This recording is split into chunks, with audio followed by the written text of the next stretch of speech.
بسم اللہ الرحمن الرحیم۔ السلام علیکم۔ آپ دیکھ رہے ہیں D D P Analytica.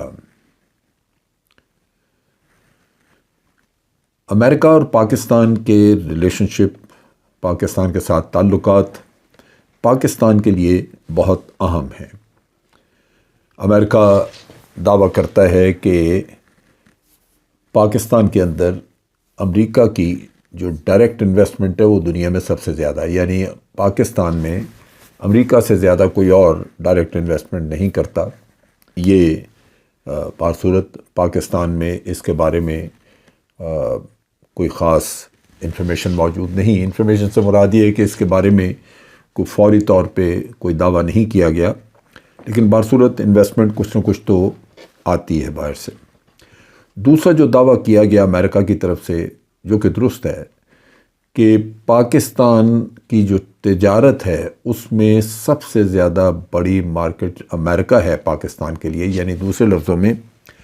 Pakistan کا زر مبادلہ کمانے کا سب سے بڑا ذریعہ تجارتی نقطہ نگاہ سے امریکہ ہے۔ لازماً ہماری اکانومی کے لیے امریکہ کے ساتھ ریلیشن شپ انتہائی اہم ہے،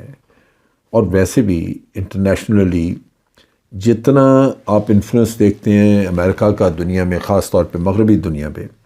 اور مغربی دنیا میں یورپین یونین جہاں پاکستان کی تجارت پھر کافی اہم ہے ہمارے لیے، تو اس لحاظ سے اس انفلوئنس کو اگر ذہن میں رکھا جائے تو امریکہ کی نیوسنس ویلیو ہی اتنی بن جاتی ہے کہ ہم افورڈ نہیں کرتے کہ ہم امریکہ کے ساتھ اپنے تعلقات کو کسی بھی شکل میں خراب کریں۔ لیکن کیا کیا جائے؟ پاکستان باوجود اپنی کمزوریوں کے اپنی سوورینٹی بھی دفاع کرنا چاہتا ہے، اپنی حاکمیت کا دفاع کرنا چاہتا ہے۔ اس میں مشکلات موجود ہیں۔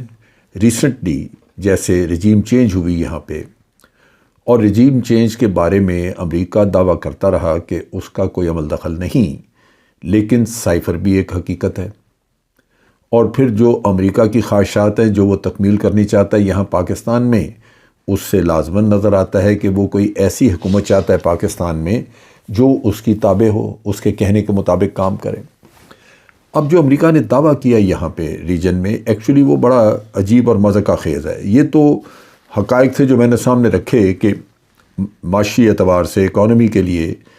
اور ویسے امریکہ کے انفلوئنس کی وجہ سے ہمیں امریکہ کے ساتھ تعلقات اچھے رکھنے ضروری ہیں۔ ہم ویسے بھی آئی ایم ایف کے ہتھے چڑھے ہوئے ہیں، اور وہاں امریکہ کی مرضی کے بغیر قرضہ مل نہیں چل سکتا۔ ہم نے اپنی گردن خود پھنسائی آئی ایم ایف میں، اور آج ہمارے پاس نکلنے کا کوئی راستہ نہیں ہے، لہذا ضرورت ہوگی کہ ہم امریکہ کے ساتھ اچھے تعلق رکھیں۔ لیکن یہاں پہ جو پرابلم آتی ہے وہ یہ ہے، یہ جو امریکہ نے ابھی ان کے جو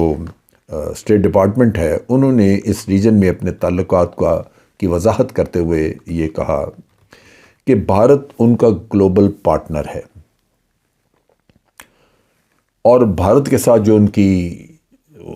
ایسوسیشن ہے، تعلق ہے، یا ان کی الائنس ہے، وہ انویلیوبل ہے، یعنی اس کی قیمت کا اندازہ نہیں کیا جا سکتا، وہ اتنی زیادہ قیمتی ہے۔ اور پاکستان کے معاملے میں انہوں نے کہا کہ پاکستان بھی ایک ویلیوبل یعنی قیمتی ہمارا پارٹنر ہے، کیونکہ پاکستان لوکیٹڈ ہے ایک سینسٹیو علاقے میں جہاں اس کی سرحدیں بعض بڑے ملکوں کے ساتھ ملتی ہیں۔ افغانستان ایک ایسا علاقہ ہے جہاں سے ٹیررزم ہوتا رہا ہے، سو امریکہ اس کے بارے میں کنسرنڈ ہے۔ چائنا امریکہ کا مین ٹارگٹ ہے، سو پاکستان کی سرحدیں امریکہ کے ساتھ ملتی ہیں، بھارت کے ساتھ ملتی ہیں، بڑا ملک ہے۔ سو اس لحاظ سے وہ یہ کہتے ہیں کہ پاکستان چونکہ ایک ایسے ریجن میں موجود ہے، اس وجہ سے ہم سمجھتے ہیں کہ پاکستان بھی ہمارے لیے ویلیوبل ہے، خاص طور پہ جب ہم دیکھتے ہیں کہ پاکستان ایک نیوکلیئر کنٹری ہے، یعنی اس کے پاس نیوکلیئر ویپنز ہیں، اور پھر 22-23 کروڑ کا یہ ملک ہے، کوئی چھوٹا ملک نہیں ہے۔ سو اس لحاظ سے وہ سمجھتے ہیں کہ پاکستان کے ساتھ تعلق رکھنا چاہیے یا ہے۔ سو دوسرے لفظوں میں وہ یہ کہہ رہے ہیں کہ بھارت ہمارا گلوبل پارٹنر ہے اور پاکستان ہمارا ریجنل پارٹنر ہے۔ لیکن یہاں پہ جو وہ کنفیوژن پیدا کر رہے ہیں، اور جو میں سمجھتا ہوں کہ جس کے بارے میں ہمیں سوال بھی اٹھانا چاہیے اور ہمیں محتاط بھی رہنا چاہیے، وہ یہ ہے کہ بھارت ان کا گلوبل پارٹنر تو ضرور ہے، لیکن بھارت جس ریجن میں موجود ہے، جو ہمارا ہی ریجن ہے ساؤتھ ایشیا، کیا بھارت کے ریجنل انٹرسٹ نہیں ہیں؟ کیا امریکہ بھارت کے ساتھ تعلقات اچھے رکھنے کے لیے بھارت کے ساتھ ہر طرح کا تعاون نہیں کرے گا جہاں اس کے ریجنل انٹرسٹ کا بھی تحفظ کرے گا؟ اور بھارت کے جو ریجنل انٹرسٹ ہیں وہ چائنا کے خلاف بھی ہیں اور پاکستان کے خلاف بھی ہیں۔ لہٰذا جب آپ یہ کہتے ہیں کہ بھارت ہمارا انٹرنیشنلی ایک بڑا ویلیوبل الائی ہے، تو انٹرنیشنل میں تو سب کچھ آ جاتا ہے، ریجن بھی آ گیا اور باقی دنیا بھی آ گئی۔ اور پاکستان کو آپ کہتے ہیں کہ ہمارا ریجنل پارٹنر ہے، پھر وہ کیسے ہوا آپ کا ریجنل پارٹنر؟ کیا آپ نے پاکستان کے نیشنل سیکورٹی انٹرسٹ کو مد نظر رکھا؟ بہتر ہوتا ہے کہ امریکہ اپنی انفلوئنس کو استعمال کر کے اور بجائے منافقت کے ایک اسٹریٹ فارورڈ پالیسی اڈاپٹ کرتا، اور پاکستان اور بھارت کے درمیان جو سرحدی تنازعات ہیں، جو ہمارے کشمیر کا تنازع ہے، ان چیزوں کو حل کرانے میں مدد کرتا۔ اور حل وہی ہوتا ہے جو ون ون سچویشن دے، جو دونوں سائیڈ پہ قبول ہو۔ حل وہ نہیں ہے کہ جو آپ کمزور سائیڈ ہے اس کے اوپر تھوپ دیں اپنی طرف سے اور کہیں ہم نے مسئلہ حل کرا دیا، وہ نہیں حل ہوگا۔ لہٰذا اگر آپ نے یہ کوشش نہیں کی تو پھر امریکہ کا یہ کہنا کہ ایک ملک تو ہمارا گلوبل پارٹنر اور دوسرا ریجنل، جبکہ دونوں ایک ہی ریجن میں موجود ہیں، تو وہ سمجھ لگتی ہے کہ یہ ایک منافقانہ سٹیٹمنٹ ہے جو کہ جس پہ پوری طرح یقین نہیں کیا جا سکتا۔ یہاں پہ بھارت کے ساتھ تو وہ یہ بتاتے ہیں کہ یہ ہماری یہ ویلیوز ملتی ہیں، وہ ویلیوز ملتی ہیں اور ہم بڑا تعاون کر رہے ہیں، لیکن پاکستان کے ساتھ ذکر وہ کرتے ہیں کہ ہماری ایک لانگ ٹرم انڈرسٹینڈنگ ہے، بہت پرانے ہمارے تعلقات پاکستان کے ساتھ چلے آ رہے ہیں، اور ان تعلقات کی بنیاد پہ ہم کہہ سکتے ہیں کہ ایک ہسٹری ہے ہماری پارٹنرشپ کی، اور ہم چاہتے ہیں کہ پاکستان ایک ڈیموکریٹک پراسپرس یعنی خوشحال ملک کے طور پہ ترقی کرے۔ وہ ہمارے انٹرسٹ میں ہے، امریکہ کے انٹرسٹ میں ہے۔ یہ ٹھیک ہے کہ امریکہ چاہتا ہے کہ یہ، لیکن اگر امریکہ چاہتا ہے کہ پاکستان ترقی کرے، پاکستان معاشی طور پہ بہت خوشحال ملک ہو، تو امریکہ سے پوچھا جائے کہ آپ نے اس ملک کو خوشحال بنانے کے لیے کیا کام کیا ہے؟ آپ نے جنگوں میں پاکستان سے مدد لی ہے جس سے پاکستان تباہ حال ہوا ہے، پاکستان کا اخراجات، پاکستان کی معیشت برباد ہوئی ہے۔ آپ نے جو تھوڑا بہت خرچہ کیا، جیسے آپ جس کا بہت احسان جتلاتے ہیں، وہ اس نقصان کا ایک چھوٹا حصہ ہے جو کہ پاکستان کا ہو چکا ہے اس پیریڈ میں۔ اب یہاں پہ یہ کہنا کہ پاکستان کے ساتھ ہماری لانگ سٹینڈنگ پرانے تعلقات ہے، اس کی ایک تاریخ ہے، میں اگر پاکستان کی حیثیت سے دیکھوں تو میری وہ تاریخ جو امریکہ کے ساتھ تعلقات کی ہے،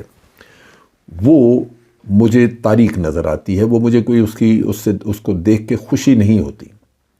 اس کی وجہ یہ ہے کہ جہاں امریکہ کے اپنے مفادات تھے، وہاں تو پاکستان سے اس نے پوری طرح مکمل طور پہ پارٹیسپیشن کروائی اور پاکستان کو استعمال کیا، لیکن جب پاکستان کا بھارت کے ساتھ کوئی مسئلہ ہوا، جنگ ہوئی، تو امریکہ نے فوراً ہاتھ کھینچ لیا، پابندیاں لگ گئیں، بھارت پہ لگی، پاکستان پہ لگ گئی، لیکن پاکستان تو اعلیٰ ہی تھا اس وقت۔ پاکستان کے نیشنل سیکورٹی انٹرسٹ کا پوری اس تاریخ میں 1947 سے لے کے آج دن تک اگر میں دیکھوں تو امریکہ نے اس کو پوری طرح اگنور کیا، اس پہ توجہ نہیں دی، اس کو ملحوظ خاطر نہیں رکھا، جس سے میں یہ کہہ سکوں کہ پاکستان کے ساتھ امریکہ کی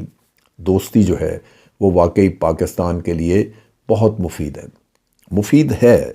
میں نے جیسے پہلے کہا کہ امریکہ کی اپنی ایک نیوسنس ویلیو ہے، یا ہماری اکانومی کا مسئلہ ہے کہ ہم ٹریڈ کرتے ہیں امریکہ کے ساتھ، تو بہت بڑا ٹریڈنگ پارٹنر ہے، معاشی ضرورت ہے، وہ چیزیں ہیں، لہذا تعلقات ٹھیک رکھنے ہوں گے، لیکن اس فریب میں آنے کی ضرورت نہیں ہے جو امریکہ کہہ رہا ہے کہ ہماری ایک پرانی لمبی ہسٹری ہے دوستی کی اور آگے بھی پارٹنرشپ اور دوستی رہے گی۔ وہ میں سمجھتا ہوں کہ وہ غالباً درست نہیں ہے۔ پھر یہاں پہ ایک اور جو فیکٹر ہے وہ ہے جب امریکہ نے پوری طرح یہ آئیڈینٹیفائی کر لیا کہ رشیا اس کا ایڈورسری ہے، اس کا اس وقت جو دشمن ہے وہ رشیا ہے، اور چائنا بھی ایک لحاظ سے دشمن ہے کیونکہ چائنیز اکانومی جو ہے وہ بہت تیزی سے آگے جا رہی ہے، اور امریکہ سمجھتا ہے کہ ٹیکنالوجی کے نقطہ نگاہ سے چائنا ہمارا بہت بڑا کمپٹیشن ہے اس کے ساتھ۔ اور چائنا کے بارے میں جو پاکستان کے ویوز ہیں، امریکہ اس سے اتفاق نہیں کرتا، امریکہ چائنا کو دوسری نظر سے دیکھتا ہے، لہٰذا وہاں وہ بھارت کو تیار کر رہا ہے کہ چائنا کے خلاف کھڑا کرنے کے لیے۔ یہ ایک بڑا ملک ہے، اور جو یہ کہتے ہیں کہ انویلیبل پارٹنر، اور یہ ایک خوش آمدانہ منافقت اور خوش آمدانہ ایک رستہ اختیار کیا امریکیوں نے، تاکہ کسی نہ کسی طرح بھارت کو اسلحہ بیچا جائے اور امریکہ کو اور چائنا کے خلاف کھڑا کیا جائے، تاکہ امریکہ اپنا کام بھارت سے کروا سکے۔ اب ان حالات میں کیا پاکستان پوزیشن میں ہے کہ وہ رشیا سے یا چائنا سے اپنے تعلقات صرف امریکہ کے لیے خراب کر لے؟ ایک دور گزرا ہے کہ چائنا کے ساتھ ہمارے تعلقات تو اچھے تھے، لیکن چائنا ایک اتنی بڑی پاور نہیں تھی، امریکہ کے لیے اتنا چیلنج نہیں تھا، اور رشیا کے ساتھ ہماری مخاصمت رہی، دشمنی رہی، اور امریکہ خوش تھا۔ اور یہاں تک کہ اب عمران خان دورے پہ گئے ہوئے تھے وہاں پہ رشیا پہ، جب یوکرین پہ حملہ ہوا۔ اب ہمیں تو نہیں پتا تھا کہ یوکرین پہ حملہ کرنے والا رشیا ہو گیا، لیکن امریکہ نے تو نہیں بخشا۔ پاکستان سے مطالبات کیے گئے کہ آپ رشیا کی مذمت کریں، رشیا کے خلاف یونائیٹڈ نیشن میں ووٹ دیں۔ سو ہمارے لیے اس سٹیج کے اوپر بہت مشکل ہے کہ ہم امریکہ کی توقعات پوری کریں، اور توقعات بھی پوری کریں ان حالات میں جہاں ہماری توقعات کو پورا کرنے کے لیے امریکہ ایک اتنا سا بھی کام نہ کرے۔ وہ دھڑا دھڑ بھارت کو ہتھیار دیتا رہے، بھارت کو تیار کرے، اور بھارت کبھی بھی چائنا کے خلاف نہیں لڑے گا، کیونکہ اس کو نظر آتا ہے کہ وہ ایک بڑی طاقت ہے، اس کے ساتھ لڑنا بھارت کے اپنے لیے بہت نقصان دہ ہو سکتا ہے۔ تو بھارت کو جو کچھ دے گا وہ بھارت اپنا انٹرنیشنل امیج بڑھانے کے لیے، کہ ایک بڑی فوج، بڑی نیوی، بلو واٹر نیوی ہے، لہٰذا اس کی ریچ دنیا کے ہر سمندر میں ہے، لیکن اس کے ساتھ ساتھ وہ بنیادی طور پہ پاکستان کو کنفرنٹ کرے گا۔ آپ ان کے وزیروں کی، لوگوں کی سٹیٹمنٹ سن لیں، جب سٹیٹمنٹ ہوتی ہے وہ یہی ہوتی ہے کہ پاکستان کو ہم یہ کر دیں گے، وہ کر دیں گے، پاکستان سے کشمیر باقی کا لے لیں گے، پاکستان سے وہ لے لیں، فلاں علاقہ لے لیں گے۔ یہ وہ چیزیں ہیں، وہ کبھی انہوں نے چائنا کو تو نہیں کہی ہے۔ چائنا کو کہہ کے تو انہوں نے مرنا ہے، ادھر کا تو رخ ہی نہیں کرتے وہ۔ لہٰذا ہمیں اس سٹیج کے اوپر امریکہ کی یہ کہانی کہ ہم پارٹنر ہیں اور ہم یہ ہیں اور ہم وہ ہیں، میرا خیال ہے کہ یہ ایک بے وقت کا راگ لگتا ہے جو قطعاً جس پہ اعتماد اور یقین نہیں کیا جا سکتا۔ ہمیں بہر صورت کوشش یہ کرنی ہے کہ امریکہ کے ساتھ تعلقات اچھے ٹھیک رکھے جائیں، لیکن کسی کی کاسٹ پہ نہیں۔ یہ نہیں کہ رشیا کے ساتھ تعلقات ہم خراب کریں، چائنا کے ساتھ خراب کریں، اور تبھی امریکہ کے ساتھ تعلقات اچھے رہ سکتے ہیں۔ یہ میرا خیال ہے مناسب نہیں ہوگا، جبکہ امریکہ توقع کرتا ہے کہ ہم اس کی بتائی ہوئی لائن پہ چلیں۔ یہ میرا خیال ہے پاکستان کے مفاد میں نہیں ہوگا۔ ہمیں عمران خان نے جو کچھ کہا، بار بار وہ کہتا ہے کہ حقیقی آزادی والی جو بات وہ کرتا ہے وہ یہی کہ ہم نے ایک آزادانہ خارجہ پالیسی رکھنی ہے، اور اس آزادانہ خارجہ پالیسی کے خد و خال یہی ہوں گے کہ ہم نے تمام بڑی قوتوں کے ساتھ ایسے تعلقات بنانے ہیں جہاں پہ جن جن ایریاز میں ان کے ساتھ تعاون ہو سکتا ہے تعاون کیا جائے، اور جہاں ہمارے نیشنل انٹرسٹ اجازت نہیں دیتے ہم وہاں ان کو ناراض کیے بغیر اس سے دور رہیں۔ اگر یہ پالیسی چلتی ہے تو میرا اپنا اندازہ ہے کہ کامیاب بھی ہوگی، اور کوشش یہی ہونی چاہیے کہ دنیا کے تمام ممالک کے ساتھ آپ تجارت کریں، اچھے تعلقات رکھیں، اور اس میں اچھے تعلقات رکھنے کے لیے یہی ہے کہ ان کی جو اپنی مسائل ہیں ان میں آپ ٹانگ مت اڑائیں، کوشش کریں کہ جو دونوں کے اپنے انٹرسٹ جہاں ملتے ہیں اس کے اوپر بات چیت چلائی جائے۔ آج کے لیے اتنا ہی۔ افواج پاکستان زندہ باد، پاکستان پائندہ باد۔